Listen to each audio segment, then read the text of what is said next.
certainly do suck. And spent the next 5 years playing hide-and-go-suck as their little vampire cabana boy. Welcome to WatchMojo.com, and today we're counting down our picks for the top 10 worst vampire movies.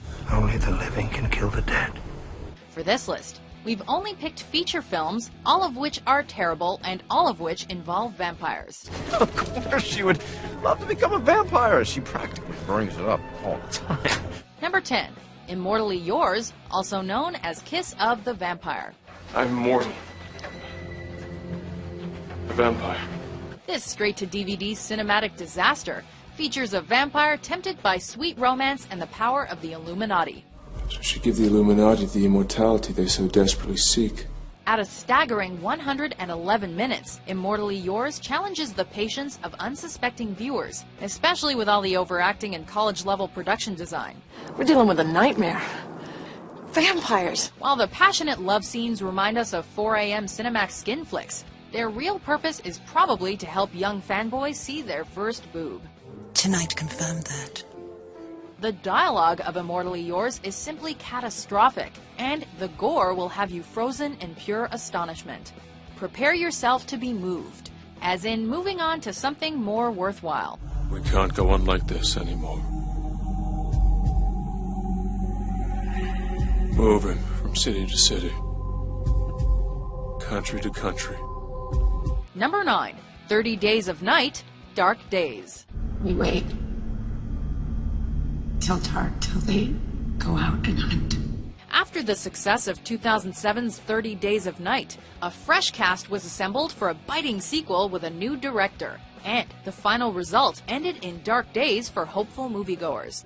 Last year, when the sun set for 30 days, our town, Barrow, Alaska,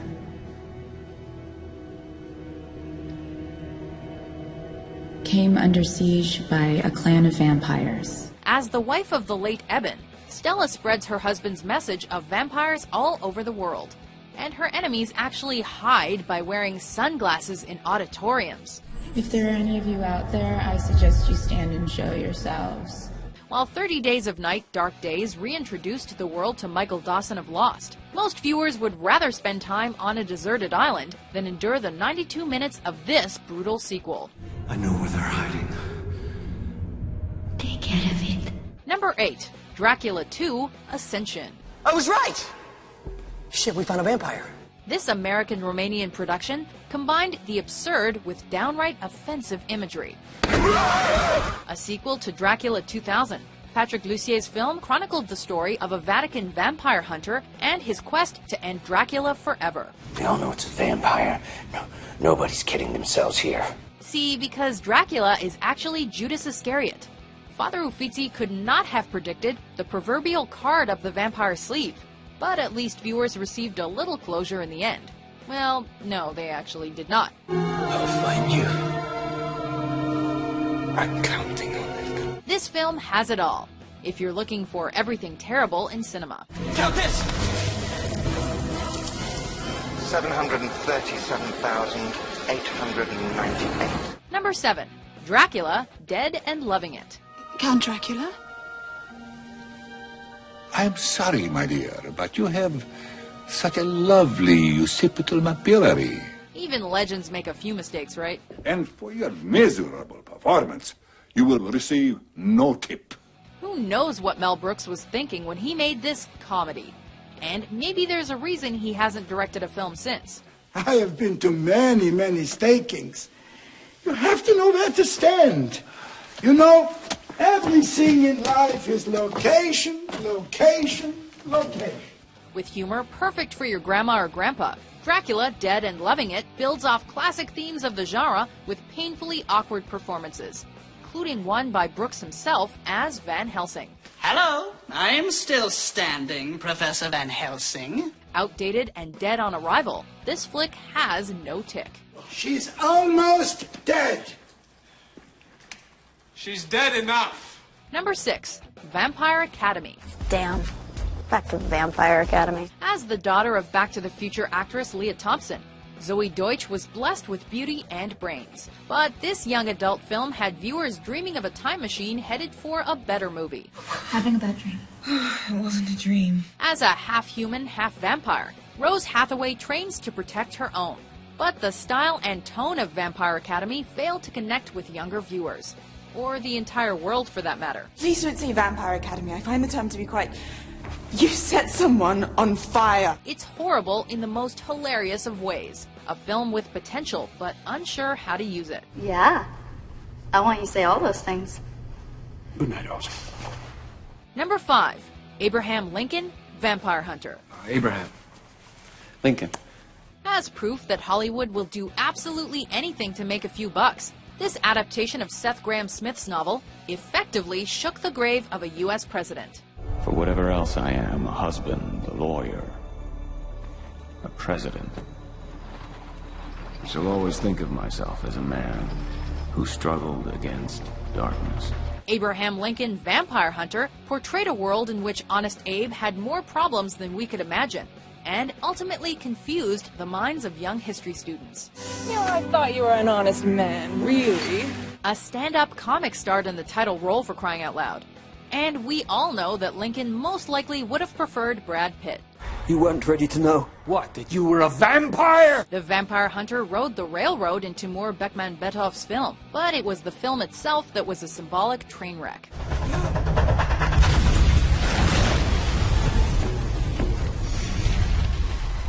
Number 4. The Twilight franchise. You really should have figured that out a little earlier. Love 'em or hate 'em, every single one of the Twilight films is factually horrible. What does that mean? This information may disturb millions of loyal fans, but if you're moved to tears by the story of Bella, Edward, and Jacob, then you probably need to watch more films. She's gonna be around for a long time, isn't she? Very long time. Sure, the vampire stories made a gazillion dollars, but the relentless assault on innocent moviegoers caused unwanted stress and even a fear of cinema for some. Why did you hate me so much when we met? We need vampire movies that inspire, not films that take over the subconscious minds of our world's children. It's not too late to change your mind. What, now you're having second thoughts? You are. Number 3. Vampires suck. Your beloved Edward isn't here to save you. Speaking of cultural influence, a group of actual human beings once decided that this film had to be made.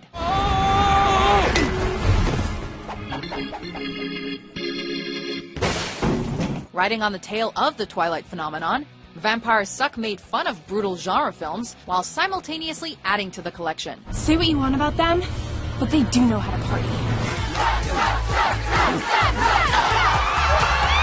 With lame pop cultural references and mediocre performances, this movie quadrupled its budget in profits, which speaks volumes about the current state of cinema. I got skills, bitch! 82 minutes too long, Vampires Suck is a modern meta disaster. You gotta stop. You're going to hurt yourself. Number 2. Vampire in Brooklyn. There's a killer on the loose. It's hard to tell a celebrity no, am I right?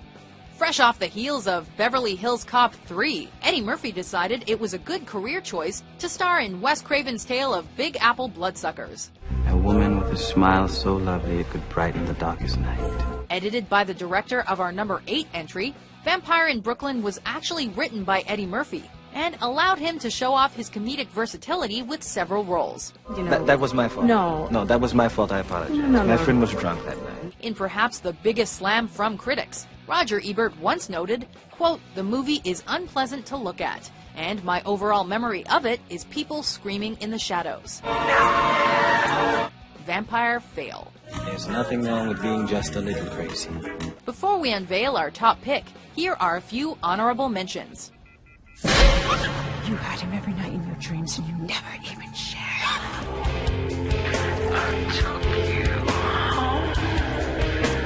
Staring into the all-consuming void, the dark shadows of one's soul. It's heavy, man.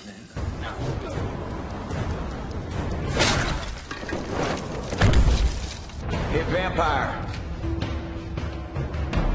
I know you can hear me because I can hear you. I can smell you. Number 1. BloodRayne. This is the work of a young vampire. Out of control. Blood rage. Directed by Uwe Boll? Enough said. That's ridiculous. Oh, you need more?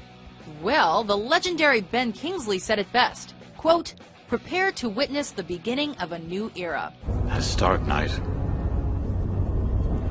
Prepare to witness the beginning of a new era. As the vampire film destined to become the worst of its kind, BloodRayne changed the video game it was based on and introduced a new kind of awful. Can I see your teeth? Kristanna Loken starred in this slasher video game adaptation as a mixed-breed vampire out for vengeance. Finally, we agree on something. With a rather talented ensemble that agreed to be dressed in ridiculous garb, one has to question this film's very existence, and whether the entire production was part of some conspiracy. Ungrateful bitch. We need answers, Meatloaf. How delightful. Do you agree with our list? Oh my God, we won! What's your favorite worst vampire movie? Well, I don't want to talk about that. That's not fair. I was drunk. For more mind-blowing top 10s published every day, be sure to subscribe to WatchMojo.com. You're being so foolish. You've been lying to us.